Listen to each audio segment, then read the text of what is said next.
سوودانی لە بەردەم چ ڕۆژی چارەن و سازدایە؟ ئایا هێرشەکان بۆ سەر کۆمپانیا و براند ئەمریکیەکان دەوەستن یاخود بە ئامانجگرتنی هێزەکانی ئەو پەیمانان دەست پێ دەکاتەوە؟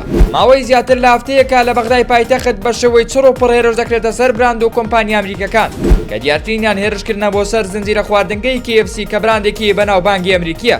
ئەو لایەنە ناسراوانی هێرشەکان ئەنجام دەدەن پاساویانەوەیە ئەو کۆمپانیا و براندانە پشتیوانی ئیسرائیل دەکەن بۆ هێرشکردنە سەر غەزا.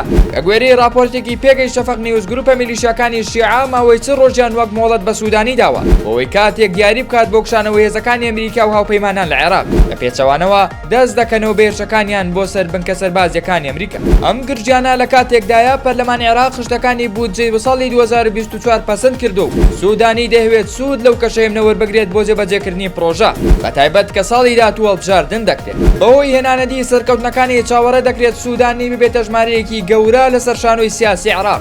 بۆی ئەم جوڵانانە لە بەرژەوەندی ئەو نییە و بەشێکیش پێیان وایە ئەو هەوڵانە بۆ سنووردانانە لە بەرەو پێچوونەکانی سوودانی لەلایەن نارەکانی. سوودانی تا ئێستا سەرکەوتوو بووە لە پاراستنی باڵانس لە لەوان هێزە میلیشیاکان و پاراستنی بەرژەوەندەکانی ئەمریکا. بەڵام دیار نیایە هەڕەشە نوێیانە دەتوانن کێشە بۆ کارەکانی حکوومەتەکەی دروست بکەن یاخود لەو پلانەی دایناوە بەردەوام دەبێت.